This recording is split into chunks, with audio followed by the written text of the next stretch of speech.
Hey, what's up, and welcome to my corner of the internet. So today, the anime that I'm going to talk about is an anime that was odd when I first watched it. It was one of those animes that I did not necessarily know where it was going. I am the king of the 3 episodes, then I'm out. Unfortunately, not all weirds are my type of weird. But this anime, I think this anime knew that it had to come out with its first episode and really do something. And Oshi did that. Ruby, 僕は愛してる。ああ、やっと言えた。ごめんね。So I'm going to start from the beginning. The author and illustrator of this, I'm going to put up on the screen because I definitely can't say their names, but they definitely deserve the credit for the weird story that they gave us that has turned into something amazing. I'll tell you this. Oshinoko lost me in the beginning, but they really got me as they let me just say, you know what, I'm going to give this a try, and they delivered on all ends throughout the next couple of episodes. I feel it, man. This anime did something. So anyway, we're basically following the story of this doctor who ends up meeting his favorite idol. And Hoshino, one of the best moms to ever mom, she is pregnant at the moment, and pretty much the story continues because randomly there's a stalker, and then the doctor taking care of her ends up getting murdered by the stalker for some reason or another. And basically, we have 2 people that end up being reincarnated as the idol's children. And I know that's like a rough summarization of the story because it gets kind of weird because it's like a big obsession with this idol, and then somehow she shows up in the middle of like nowhere, and now they're reincarnated as her children. That is totally weird, and I can't believe it went there. But this is all to be said. This was a 1 hour to, I think, roughly 30 minutes episode, and I'm glad they got this out in the open. I'm glad they did not waste any time. Let's just get all this out of the way, and let's just cut to the chase.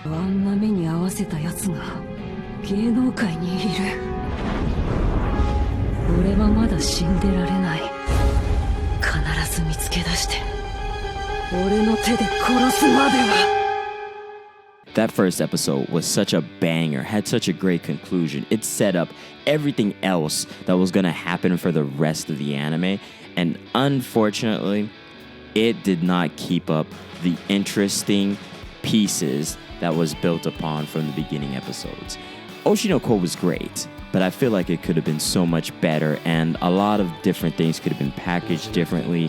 There's a lot of subtlety within this anime that I feel like that was hit upon, noticeable, and so wonderful. Like, this anime capitalized on mystery, some of the comedy, drama of this anime, the theatrics. It was really well set up, and I love that they played on the weird, and they're not scared to readmit it throughout the story, even though we are very much in a crime mystery whodunit. And that's where the story totally excels. When the story decided to really hone in on the mystery of who basically killed or got Hoshino killed in front of their 2 children that were like 2 reincarnated people, that's where the story just was like 10 out of 10 because you're totally enthralled trying to figure out who is Hoshino's past love affair that basically knocked her up. Like, there's so many things this anime excelled at when we were talking about the point of the murder mystery. But when we started to get into some of the other stuff like the idol, the business of the entertainment industry, which seemed pretty cutthroat until they decided to really go through with it, and it seemed very happy-go-lucky.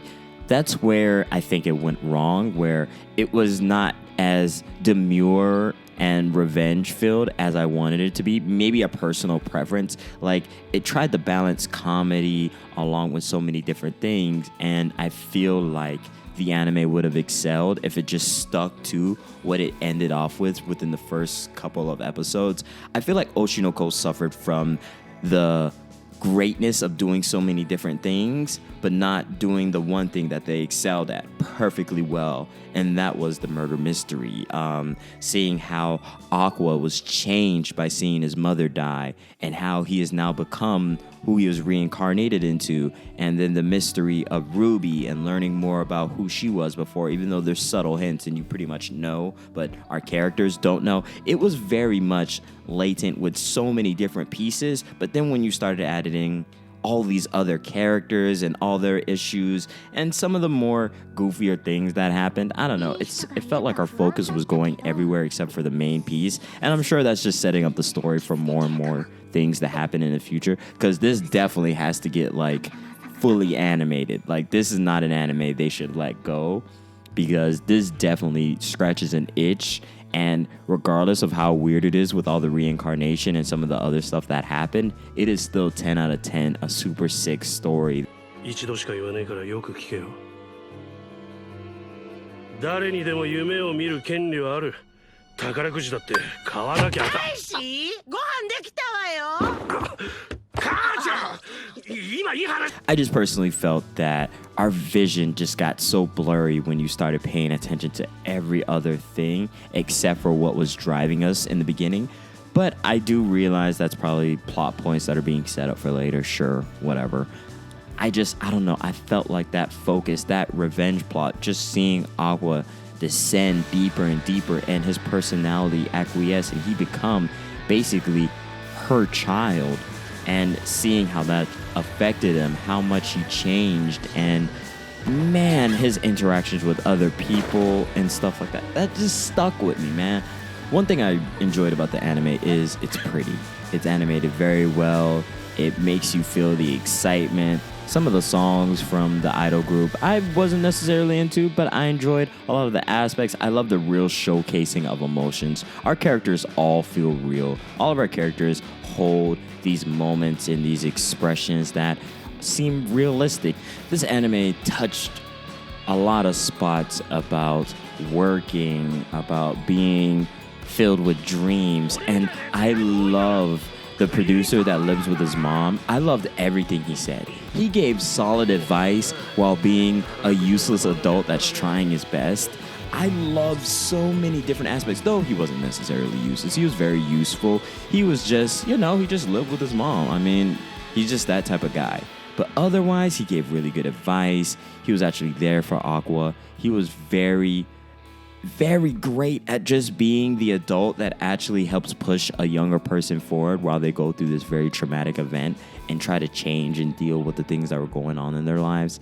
Oshi no Ko was just cool, man. Like the way the eyes twinkle and then the moments where they really shine, the eyes shine. I don't know, man. It just scratched that spot for me. And Oshi no Ko was a part, at least top 5 of the best animes that happened last spring, 2023. It was just tough, man. Like, it has to be top 5. I think it's no lower than 3. I mean, you can debate that with a wall. The anime just was really great, and I'm so excited that I got to watch it. But anyway, that's pretty much my recommendation. How do you feel about Oshi no Ko? Do you feel as though it was great, but it focused on too many other things that kind of didn't matter? Or do you feel that I am saying blasphemy and I'm just talking? Please like, comment, and subscribe and let me know. I will totally read and respond to your comments. Anyway, have a great day and take care. 一度や二度の挫折でひよってんじゃねえ。そういう言葉は使える武器全部使ってから吐け。凡人面するには10年早えよ。役者やりてんだろ。